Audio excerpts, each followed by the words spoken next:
Hello, everyone, and welcome back to Keep Indiana Learning. My name is Tim Arnold. I'm a digital learning coach with Keep Indiana Learning. And today, I'm here with my fellow digital learning coaches, Brenny Coomer and Nicole Nelson, for the first episode of our new book series, Keep Indiana Reading. And we're using the book, The Shift to Student-Led. So whether you're here with us live or you join us later on the Keep Indiana Learning YouTube channel, we're here to explore this wonderful book and ask things like, do you feel like you are working really hard and not seeing the results in your students that you'd like? Are you ready to move from how can I to how can my students accomplish things? If so, then this semester-long book study is the place for you. We'll focus on the book, The Shift to Student-Led by Katie Novak and Catlin Tucker, focusing on one chapter at a time. And today our focus will be on the workflow shift number 1, which is in chapter 1, which is about the transfer of information from us as teachers to student discovery. So if you're just starting your blended learning journey, or you're an expert, you're welcome to read along with us in the book and join the conversation as often as you want. The comments will be on, so if you want to hop in that way, that's okay. Before we dive in, let's do some introductions. As I said, my name is Tim Arnold. I'm from Richmond Community Schools. I'm a 34-year public school educator with 26 years of classroom experience. I was a 7 through 12 social studies teacher, and I'm in my 8th year as a district e-learning specialist. I'm also a Keep Indiana Learning digital learning coach and a member of the HEC board. And I'll turn it over to the other two to introduce themselves. Hi, everyone. Thank you, Tim, for that wonderful introduction for this. It's so exciting. My name is Brenny Coomer, and I'm the Assistant Director of Educational Technology in Bartholomew Consolidated School Corporation in Columbus, Indiana. I, too, am a former social studies teacher, so yay. I taught middle school and high school social studies. I have background in Universal Design for Learning, and I've been in this role for about 5 years and love talking about Universal Design for Learning and inclusion and supporting all of our students and how technology can really be powerful in doing that. Yeah, hello, everyone. I am glad as well to be here with Tim and Brenny. I'm Nicole Nelson from Lewis Cass Schools. I've been in education for 24 years and have spent most of those in everything from middle school through pre-K. I'm currently in my 3rd year as the technology integration specialist and am a fellow digital learning coach. Awesome. Well, thank you both for being here. And most of us will be here for each session. There might be one in and out on occasion, and often we'll have a special guest. But I'm very happy to be working with these two. As we look at this book, there were some kind of big overall goals I think the authors had for the book. One is for teachers to rediscover their joy of teaching and re-engage in the profession. We know it's tough. We feel it. We know it. And hopefully the things that we'll get from discussing this book will re-engage or rejuvenate people in their daily classroom lives. And the other one is for students to develop themselves into expert learners, capable of owning their learning and sharing their learning. And so hopefully, chapter 1's just the start, but over the course of this semester, we'll get to both of those goals. Yeah, I liked the way that, well, first, Catlin and Katie always use the little anecdotal stories and metaphors to kind of explain where they're at in their educational journey. And the story that they used in this chapter was the little red hen. And as soon as it started, I was like, oh, I know where this is going. Like, we're doing all the work and we're so invested in it and it's so important to us. And then the kids come in and they're like, oh, this is boring, or, oh, this, this, that, whatever. And so just to make them feel a part of that learning experience and what's going on in the classroom, so that they're just as invested in it as we are, is, the ultimate goal, right? Agreed. And if you're reading this or listening to this along with us and you're like, there's just so many ideas out there and I feel overwhelmed, I also appreciated the anecdote about when Catlin Tucker was talking about how she loves going to coffee shops and they have all of these different options and you can customize it and do anything and everything that you want. But when she took her grandfather to a coffee shop, he was like, I just want a coffee. I don't need all of these different things.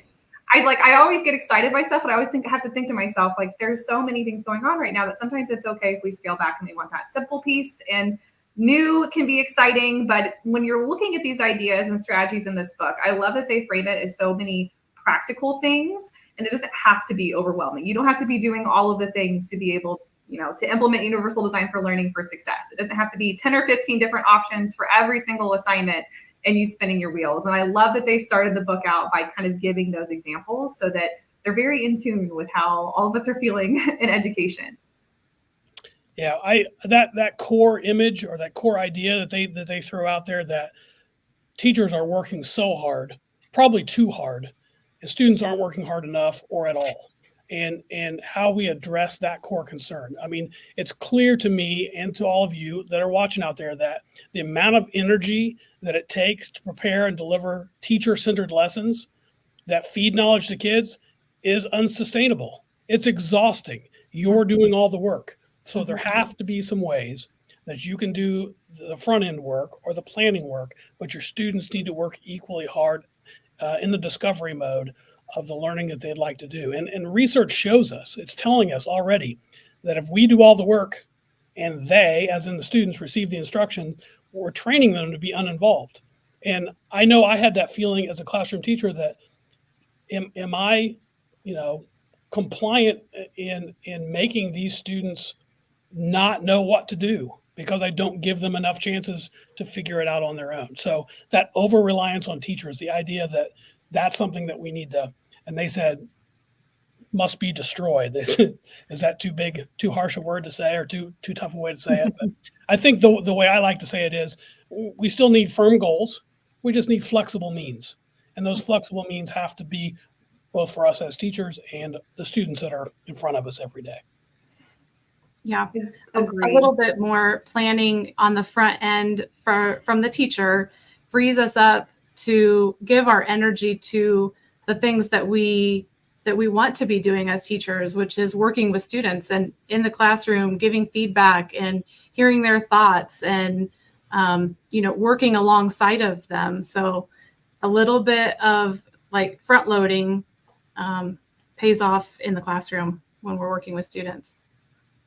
Agreed. And I love that you mentioned this, Tim, firm goals, flexible means, and it's reiterated in the book. If you are someone who's pretty new to the world of universal design for learning, I totally recommend going to the CAST UDL website and kind of perusing the resources there because it helps you get an understanding of what UDL is.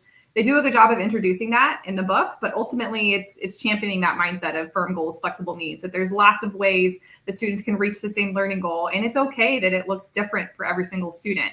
And a way to do that is to give some of that power to the students to decide what that learning can look like. And while sometimes it can be a little scary to give up that control because we have so much pressure put on us to make sure students reach these benchmarks and we feel so responsible for that, that we'll see more return if we give students those options to kind of have some type of driving in that experience from our elementary students in kindergarten all the way up to seniors in high school. We don't have to, make them design every single activity, but giving them some choice and autonomy along the way is so key. And it also just promotes more of an inclusion and accessibility mindset as well. And if you're new to the world of UDL, they do a really good job of talking kind of why we need to give options to support all of our students' needs, as well as just making sure that your lessons are engaging for your students.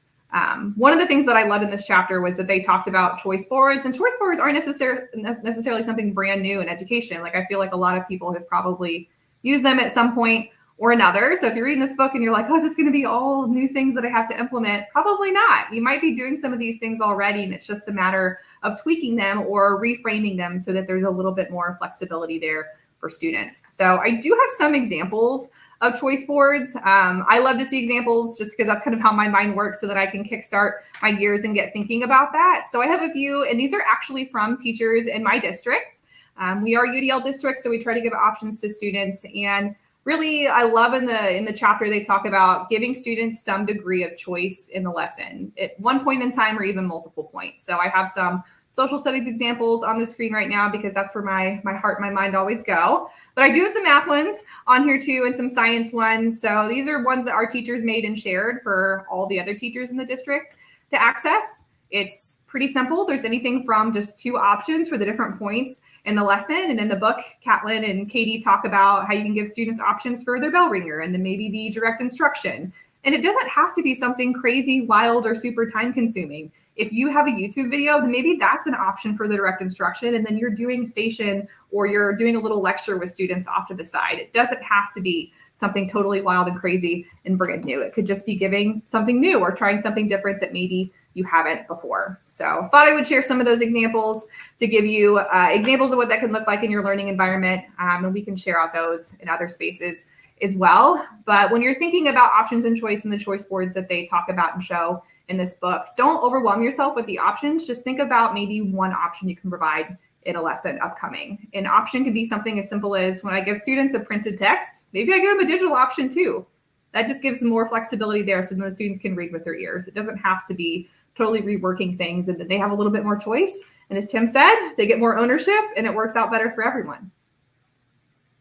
Yeah, that's one of the things I really appreciate about this book is it does give you the theory, it gives you the research, but then it gives you some practical examples that you can take with you right away and use. And choice boards is definitely one of those. That giving the students some control over the path or the place or the time of their learning in a way that is comfortable to them, maybe new to them, whether it's individual or with a partner or whatever it might be, great. You know, we're all trying to get to kind of the same spot, but how you get there doesn't really matter. So that's what I really appreciate about them including a lot of examples, even in the book, of choice boards as well. So like we said, there were so many examples given. One of the other examples that they provided in the book was just an example of reciprocal teaching where kids are doing some of the learning, growing, I wouldn't say instructing, but certainly the learning along with their classmates. Back in the old days, on paper and pencil, we used to call this a jigsaw activity. But there are so many digital applications now for that. One of my favorites is an Edu protocol that is called the Iron Chef protocol. There it goes. I got a lot of protocols up here, and that's the one. So the Iron Chef protocol kind of comes about from the Edu protocol folks, John Carippo and his gang, and it's really student-centered because you essentially start with 4 slides on different aspects of a topic or a theme. And each of your student groups, each kid gets their own slide. So it's student-centered. You can gamify it with accountability. It requires your students to read, watch, listen, and then synthesize, create, and present to their peers. But each student is responsible then for editing, building, and presenting one slide of the 4 for their team. And then it's called the Iron Chef because they include a secret ingredient, which can really be anything. It can be a personal connection. It can be something interesting that they found while they're doing their research. But to me, the real key to this one is that it's time limited. You're going to have, after they're familiar with the process, you're going to give them 10 minutes to work and 2 minutes to present. So for our students that struggle with picking a font or a color, they don't have time to mess with that. They got to go. And so that helps everybody in the class focus on the task, get to the task at hand, do the work that's asked of them, and then present it out. And that's a way that again, more of the work is put on the student. You know what the goal is. You know where you want them to get, but then as they're presenting, it's a great spot for you as a teacher to interject and add information that you need them to know that they did find or didn't find as they work through their groups. So that's another strategy, that reciprocal teaching idea or jigsaw idea that they included in the book. The Iron Chef protocol is just one way of addressing that. There are many more. And here again, paper and pencil's fine. Just because we're digital learning coaches doesn't mean we think everything has to be done digitally, because it doesn't. There are still really, really great things that you can do with pencil and paper or whiteboards or whatever you choose to use. Yeah, and again, just kind of piggybacking on that, even if you're using paper and pencil, you're getting those students collaborating with each other and working as a team, and just offers more opportunities for them to bounce ideas off of each other and and work together. So I love those. The last strategy that was shared is utilizing small groups to differentiate the direct instruction into small, bite-sized, specific lessons. Since direct instruction is when we can offer the most scaffolding and the highest level of support, it makes sense to use that targeted to your small groups and specific students. And so there is a great lesson plan template in the book on page 45, if you are following along in your book with us. And it just kind of shows how Catlin and Katie suggest to break down a small group lesson into an I do, we do, you do type format. And then I also liked that they added in the piece at the beginning where you're specific about connecting.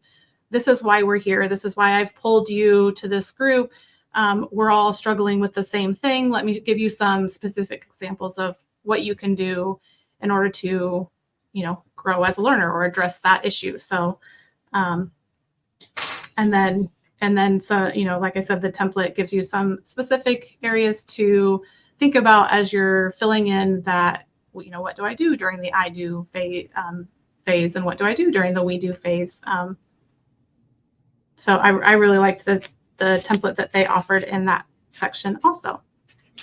Yeah, it was really solid. I really love the ideas that they provided in that section or with that strategy that, kind of nibbled around the edges of station rotation. I'm a huge fan of station rotation. I know that Brenny is as well. Mm-hmm. Here's my reflection on my teaching in the classroom is I used the heck out of it with 7th graders.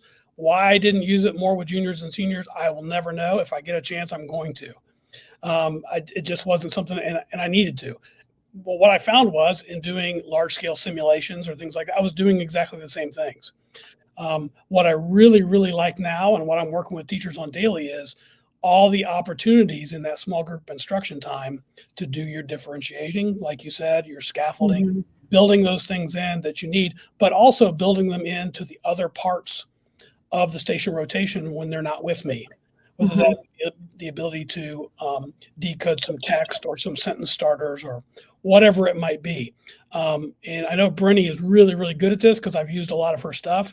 And I know we're both indebted to someone named Amanda Sandoval who puts out amazing stuff, both in the choice board area and in the station rotation area. Yeah.